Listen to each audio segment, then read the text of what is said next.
사랑하는 여러분, 언제쯤이면 흔들리지 않을까요? 제가 좀 몸무게가 나갑니다. 보시기에는 별로 안 나가는 것처럼 보이실지 모르겠지만요. 저도 이제 체중계에 올라가면 제 스스로가 깜짝 놀랍니다. 살을 찌우면 흔들리지 않을까요? 물론 남들이 밀어서 이제 튼튼한 몸과 육중한 몸무게를 가지고 있다면 떠밀리지는 않겠죠. 그렇지만 제가 말씀드리는 것은 인생의 흔들림을 말씀드리고 있습니다. 언제쯤이면 인생에 있어서 흔들리지 않을까요? 한 나이가 50쯤이면 안 흔들릴까요? 아니면 60? 아니면 죽기 전에? 잘 모르겠습니다. 나이 드신 어르신들을 만나서 얘기해보면 연세가 많음에도 불구하고 여전히 흔들린다고 말씀을 하십니다. 여러분은 어떠십니까? 인생에 있어서 나름대로 흔들리지 않을 그 중심을 잡고 계십니까? 천부는 흔들려야 어른이 된다라는 책이 있습니다. 그 책에 이런 글이 있습니다. 아직 학생이었을 때 어른들을 바라보면 너무나 확고해 보였습니다. 길에서 마주치는 수많은 어른들의 굳은 표정에서 우리도 직장을 갖고 나이가 들어 어른이 되면 저렇게 확고한 삶의 태도를 갖출 수 있을 것이라 생각했습니다. 하지만 막상 그 나이가 되어 보니 그게 아니라는 것을 알게 되었습니다. 그들도 남몰래 흔들리고 있었던 것입니다. 사랑하는 여러분, 이 책의 저자가 무엇을 말하고 있습니까? 인생의 연륜이 아무리 많고 깊다 하더라도 그런 어른이라 할지라도 흔들리지 않는 인생이 없다라는 것을 말하고 있습니다. 참 공감이 되지 않습니까? 어른이 되면 특히 나이 40이 되면 부록이라 하여서 어떤 상황에도 흔들리지 않는 원칙을 갖고 살 수 있을까라고 생각했는데 여전히 흔들리며 살아가고 있습니다. 여러분은 어떻습니까? 어떤 상황에도 흔들림 없이 살고 계십니까? 아니면 이래도 되나 싶을 정도로 너무 많은 흔들림 속에 있지는 않으십니까? 계속된 흔들림 속에서 삶의 방향을 잃어버린 채 살아가고 있지는 않으십니까? 오늘 본문에도 사정없이 그 흔들림 가운데 살아가고 있는 사람이 소개되고 있습니다. 바로 빌립보 교인들입니다. 물론 그들이 처음부터 그렇게 흔들렸던 것은 아니었습니다. 바울을 통해서 복음을 듣고 믿음을 가졌을 때만 해도 그들의 믿음은 굳건했습니다. 오직 믿음으로 말미암아 살리라. 그 신앙 안에서 살았던 것이죠. 하지만 시간이 흐르면서 믿음으로 산다는 것이 참으로 부질없이 사는 것이라 느껴졌습니다. 때론 더 세상에서 인정받고 싶어서, 때론 세상 사람들처럼 자신의 욕망과 즐거움을 마음껏 누리고 싶은 마음으로 인해 그토록 굳건했던 신앙이 그토록 깊이 있고 흔들림 없을 거라고 생각했던 그 신앙이 흔들리기 시작했습니다. 그런 그들에게 오늘 바울이 고면하고 있습니다. 1절입니다. 우리 4장 1절 보도록 하겠습니다. 그러므로 나의 사랑하고 사모하는 형제들, 나의 기쁨이요 면류관이 사랑하는 자들아, 이와 같이 뭐라고요? 주 안에 서라. 뭐라고 말씀하고 있습니까? 흔들리지 말라는 것입니다. 바울이 주 안에 서라고 말씀하면서 흔들리지 말 것을 당부하고 있습니다. 사랑하는 여러분, 흔들리고 계십니까? 믿음으로 사는 것 외에 뭔가 다른 것이 필요한 것 같아서 믿음의 길에서 벗어나고 있지는 않으십니까? 예전에 그 굳건한 믿음을 잃어버린 채 세상 속에서 나의 삶의 그 현장 가운데서 흔들리며 살고는 있지 않으십니까? 저는 우리가 바울처럼 흔들림 없는 굳건한 믿음으로 살아가기를 주님의 이름으로 축복드립니다. 그렇다고 한다면 우리는 어떻게 흔들림 없는 믿음으로 살아갈 수 있을까요? 지금 바울이 빌립보 교인들에게 권면하는 이 말씀처럼 흔들림 없이 주 안에 바로 서는 그 삶을 어떻게 살 수 있을까요? 그 첫 번째로 좋은 모범을 따라야 합니다. 사도 바울이 믿음이 흔들리고 있는 빌립보 교인들에게 제일 먼저 하고 있는 말이 있습니다. 17절입니다. 형제들아 너희는 함께 나를 본받으라. 그리고 너희가 우리를 본받은 것처럼 그와 같이 행하는 자들을 눈여겨보라고 말씀하고 있습니다. 뭐라고 고명하고 있습니까? 바울 자신을 본받고 또한 자신을 따라 살아가는 사람들을 눈여겨보라고 말씀하고 있습니다.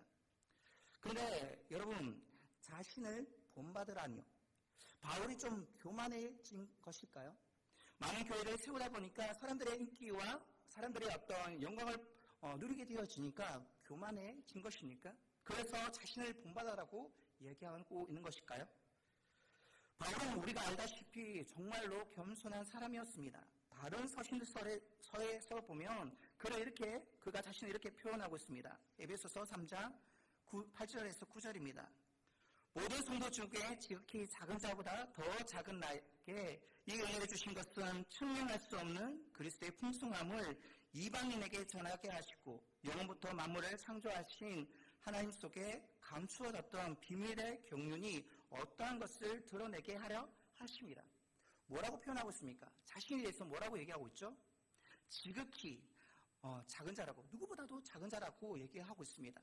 또한 디모데전서 1장 15절에 밑보다 모든 사람이 받을 만한 이 말이요, 그리스도 예수께서 죄인을 구원하시려고 세상에 임하셨다 하였도다. 죄인 중에 내가 뭐라고요? 괴순이라. 죄인 중에 내가 우두머리라고 얘기하고 있습니다. 그런데 이 성경을 읽으면서 여러분 느끼는 감정이 있지 않습니까? 좀 당황스럽지 않을까요? 우리와 같은 성정을 가진, 우리와 똑같은 죄 가운데 있는 사람이 이런 고백을 하게 되어진다고 한다면 우리는 수긍할 수 있습니다. 그런데 지금 이런 고백을 하고 있는 사람이 누구입니까? 사도 바울이지 않습니까? 한번 생각해 보시기 바랍니다. 우리가 존경하는, 신앙적으로 존경하는 선배인 주기철 목사님이나 송양원 목사님이 우리 앞에 나타나셔서 이런 얘기를 하는 것입니다. 저는 죄인 중에 괴수입니다. 라고 한다면 우리의 마음이 어떻겠습니까? 물론 그분의 겸손함을 드러내는 말이겠지만 좀 당황스럽지 않겠습니까? 저분이야말로 정말 겸손한 분이라고 생각했는데 자신의 또 그 겸손한 가운데 연약함을 고백하는 그 말이 우리가 좀 생각하기에는 좀 당황스럽지 않겠습니까? 그런데 사도 중에 사도, 주님의 인격과 삶을 담기 위해서 끊임없이 중간함 없이 달려가고 있는 사도 바울이 죄인 중에 괴수라니요. 그렇습니다. 사도 바울은 누구보다도 위대한 사람이었지만, 누구도 다 인정하는 그런 위대한 사람이었지만, 그는 누구보다도 겸손한 사람이었습니다. 그런데 그가 오늘 본문 말씀에 나를 본보기로 삼으라고 말하는 것은 어떤 이유이실까요? 그렇다면 우리가 살펴보게 되어지면 그 이유를 알 수 있습니다.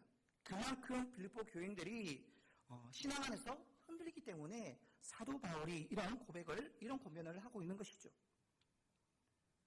단순한 권면 가지고는 그들의 중심을 다시 세우기가 힘들기 때문에 사도 바울이 빌립보 교인들에게 이런 권면을 하고 있는 것입니다. 흔들리지 말고 나를 따라오라. 내가 행하고 있는 것처럼 그대로 행하라고, 그렇게 좀 나쁘끄럽지만 그런 권면을 하고 있는 것입니다. 사랑하는 여러분, 우리가 신앙생활을 하다 보면 신앙이 흔들릴 때가 있습니다.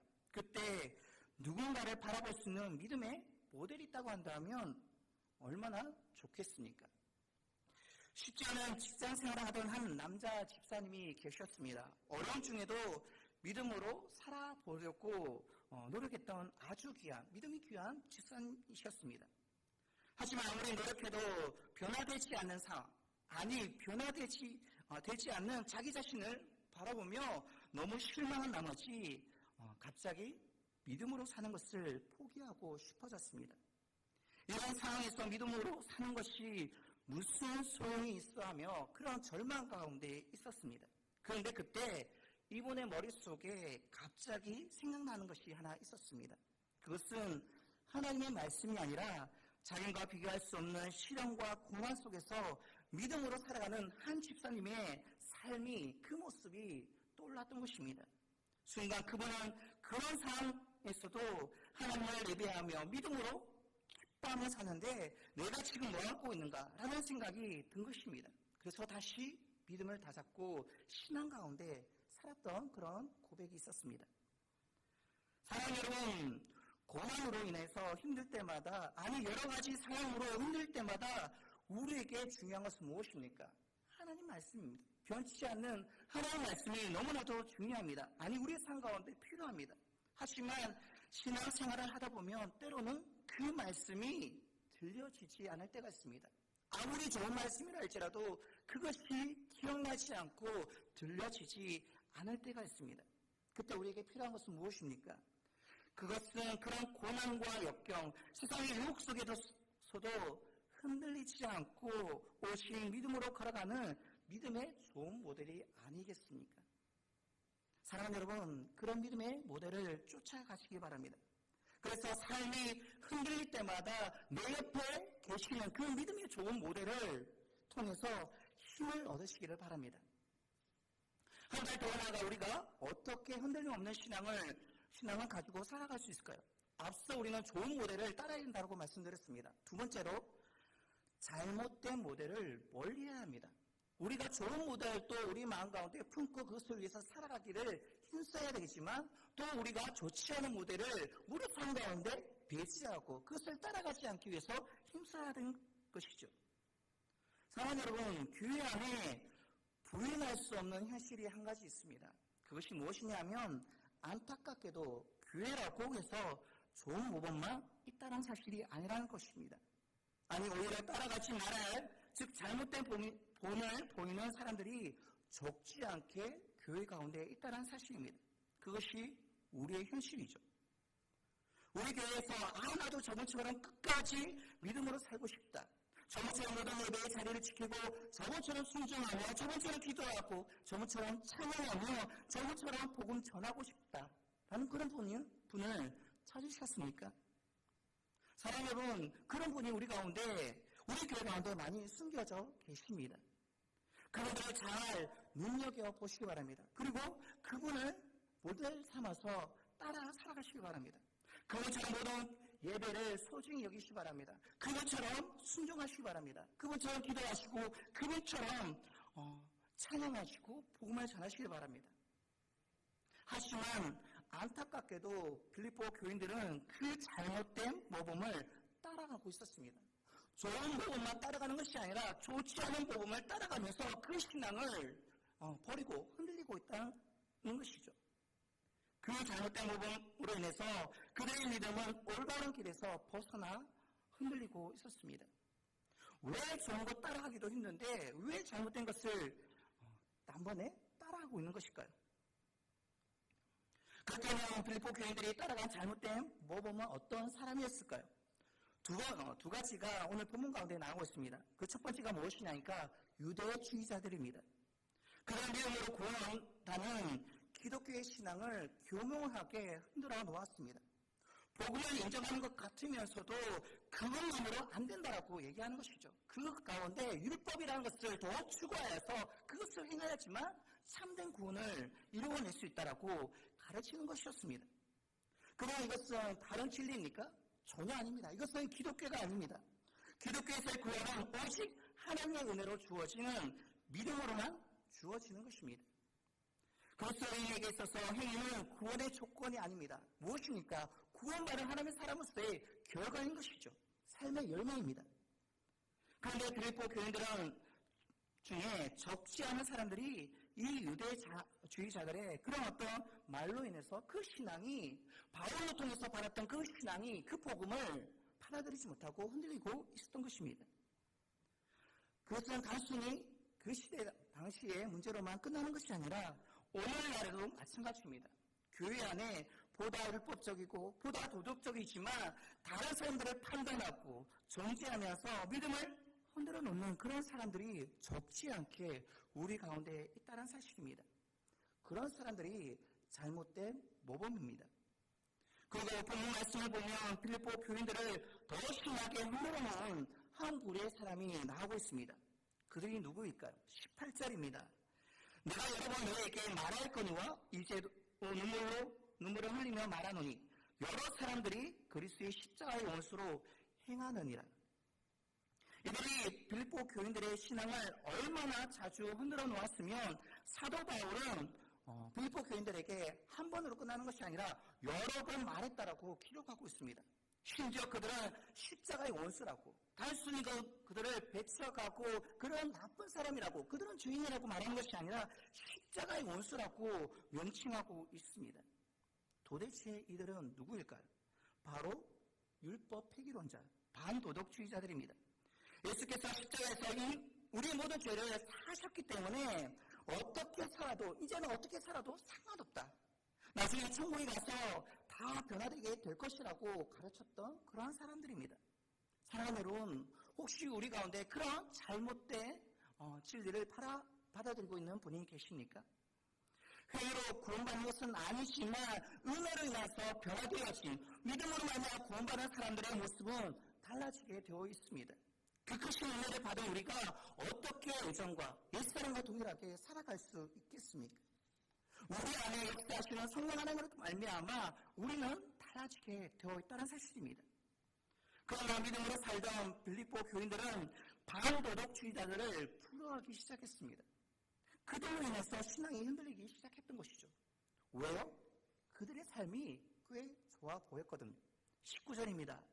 그들의 마침은 멸망이요 그들의 쉬는 배요 그 영광은 그들의 부끄러움에 있고 땅의 일을 생각하는 자라. 여기서 말하는 반도덕주의자들의 삶은 어땠습니까? 신이 배였습니다. 이게 무슨 말일까요? 자신의 욕망을 신으로 삼았다는 것입니다. 정욕과 육체적인 충동에 충실히 반응하며 살았던 것입니다.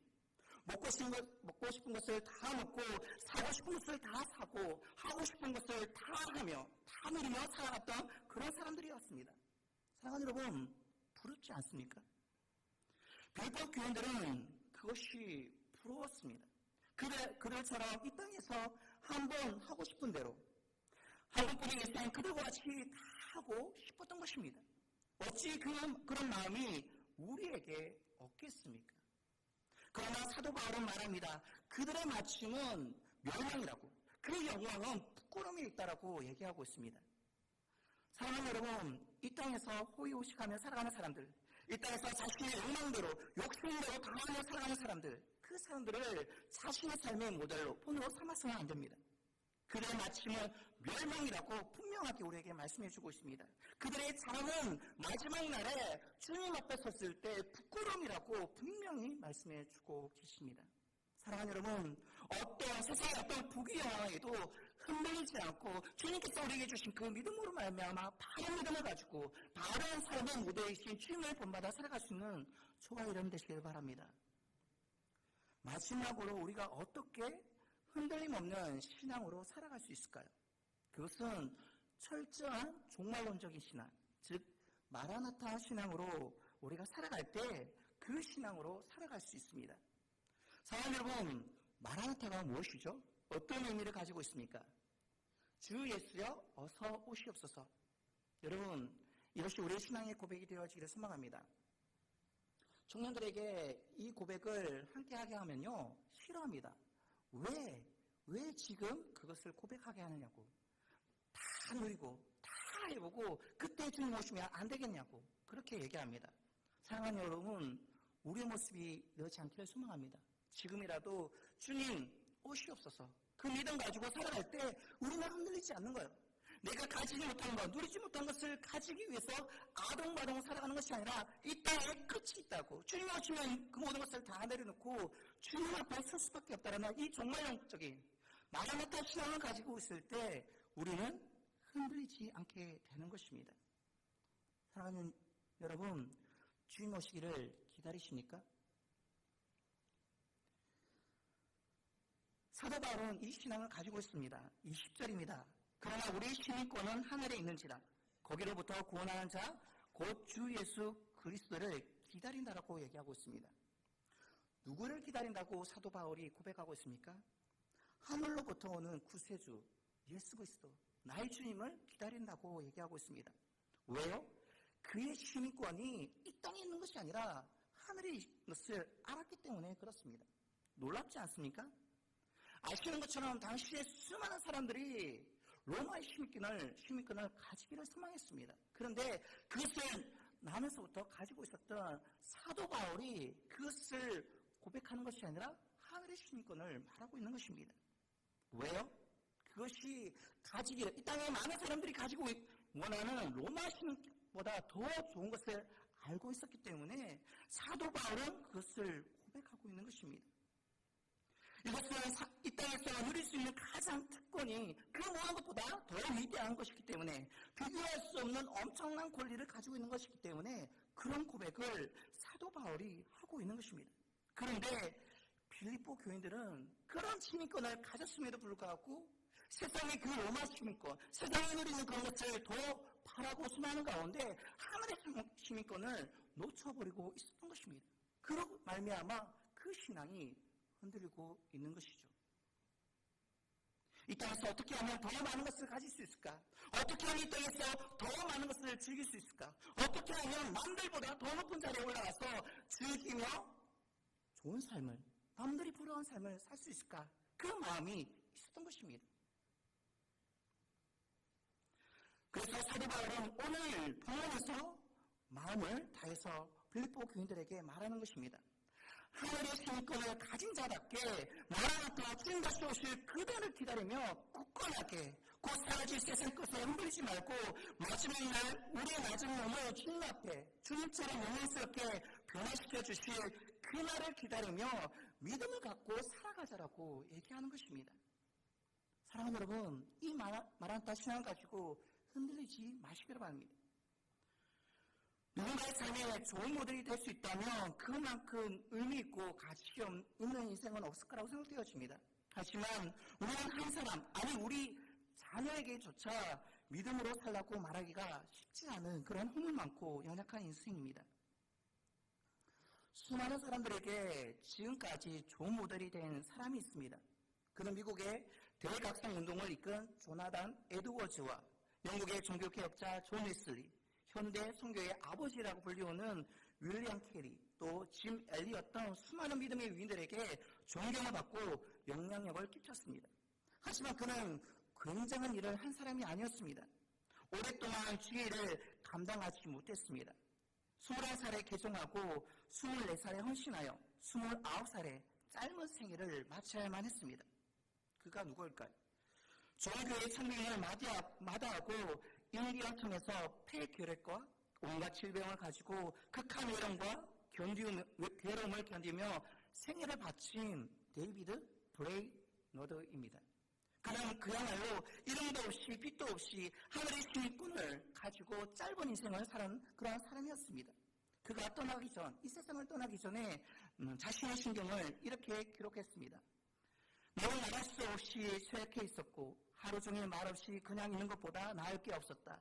그러나 조금 글을 쓸 수 있었고 하루 중 일부는 편안했다. 또 이전에 일들을 생각하며 하나님께 영광을 돌리고자 하는 간절한 바람과 그를 위하여 사는 즐거움을 생각하니 영혼의 새로운 기운이 돋았다. 오 복되신 주님, 내가 속히 주님께로 나아갑니다. 오 주님, 주님의 뜻일진데 그날이 속히 오게 하소서. 주 예수여 오소서. 속히 오소서. 아멘. 이런 신앙의 고백을 했던 것입니다. 짧은 인생 살아가는 가운데 하나님 내 인생에게 더 긴 시간을 허락해 주셔서 주님을 위해서 살아갈 수 있는 은혜를 베풀어 달라고 고백하는 것이 아니라 그 짧은 인생이었지만 주님 속히 오소서 라는 고백 가운데 그 삶을 주님 앞에 올려드렸던 것을 보게 되어집니다. 사랑하는 여러분, 시간의 문제가 아닙니다. 그 시간 안에 우리의 삶이 어떻게 담겨져 있는가가 중요합니다. 사랑하는 여러분, 짧지만 남들에게 중요한 삶의 모델로서 보여주셨던 데이비드 브레이너드의 삶을 우리가 본받아서 우리가 남들에게 있어서 좋은 삶의 믿음의 모델이 되어지기를 소망합니다. 그를 통해서 하나님께 영광 돌리고 우리 짧은 인생을 할지라도 우리가 주님 앞에 섰을 때 부끄러움으로 주의 낯을 피하는 것이 아니라 주님 짧지만 내 인생 그렇게 길지 않은 삶을 살아왔지만 주님 보시기에 부끄럽지 않은 인생을 살아왔습니다. 주님께서 맡기신 그 사명을 위해서 살아왔고 남들에게 좋은 신앙의 모델로서 살아왔습니다. 내 삶을 받아달라고 고백할 수 있는 저와 여러분 되시기 바랍니다. 사랑하는 여러분, 많은 유혹이 있습니다. 많은 어려움이 있습니다. 하지만 이 어려운 가운데 흔들리지 않은 신앙 가운데 살아야 할 것입니다. 또한 우리의 삶에 그 흔들림 없는 신앙을 혼자만 가지는 것이 아니라 내 주위에 있는 사람들에게 좋은 모델이 되어서 그 영혼이 넘어질 때, 힘들어할 때 우리의 삶의 모습을 통해서 힘이 되어지고 은혜가 되어지는 저와 여러분 되었으면 좋겠습니다. 많은 믿음의 다음 세대들이 힘들어하고 있습니다. 우리와 동일한 인생을 걸어오면서 우리가 겪었던 그 삶의 문제와 고민 속에서 아파하고 있습니다. 그럴 때 우리가 그들에게 할 수 있는 것이 무엇입니까? 그 상황 가운데서 믿음으로 승리한, 믿음으로 견뎌내고 주님과 함께해서 머무르쳤던 우리의 신앙의 그 시간들을 그 다음 세대에게 증거하는 것이 아니겠습니까? 그럴 때 우리 다음 세대들이 그 모습을 보면서 우리 엄마 아빠가 살았던 그 신앙의 모습들을 나도 본받기를 원한다고. 그렇게 주님을 본받는 삶 가운데 마라나타 시간, 마라나타 신앙을 가지고 오늘 주님께서 나를 부르신다면 주님 앞에 서겠노라는 그런 어떤 신앙을 가지고 살아갈 수 있는 우리 다음 세대가 되었으면 좋겠습니다. 그런 신앙 가지고 살아갈 수 있는 우리 모든 장전의 믿음의 성도님 되었으면 좋겠고 올 한 해 빛으로 소금으로 살아가드림으로 통하여서 하나님께 영광 돌릴 수 있는 저와 여러분 되시기를 주님의 이름으로 축원드립니다. 사랑의 주님, 그렇습니다. 우리가 삶을 살아갈 때 많은 고난과 어려움이 있다 할지라도 그 어려움 가운데 주님을 바라볼 수 있는 저희들이 되게 하여 주시옵소서. 주님 주신 믿음을 통하여서 흔들리지 아니하도록 하시고 더욱더 굳건하게 주님을 의지함으로 승리의 삶을 살아갈 수 있는 우리 모두가 되게 하여 주시옵소서. 하나님께서 주신 은혜가 안에서 우리가 승리할 때 그 승리가 우리만의 승리가 되지 아니하도록 하시고 우리 다음 세대, 우리 자녀들의 승리가 되게 하여 주셔서 그들에게 믿음의 선한 영향력을 끼쳐갈 수 있는 우리 모습이 되게 하여 주시옵소서. 또한 마라나타 신앙을 가지고 주님이 다시 오실 것을 기대하며 기다리며 기도하는 가운데 우리가 살아갈 수 있는 저희들의 모습이 되게 하여 주시옵소서. 여전히 세상 사람들이 누리고 있는 그것을 붙잡기 위해서 내가 누리지 못하고 내가 갖지 못한 것을 붙잡기 위해서 살아가는 인생이 아니라 주님 부르실 때 주님 앞에 섰을 때 부끄럼 없는 신앙의 삶을 살아가기 위해서 오늘 또 말씀 앞에 그 믿음 앞에 설 수 있는 우리 모두가 되게 하여 주시옵소서. 한 주간 세상 가운데 나아갑니다. 시행거리 많고 용거리 많은 문제 많은 세상 가운데 우리가 살아갈 때 주님 빛으로 살아가게 하여 주시옵소서.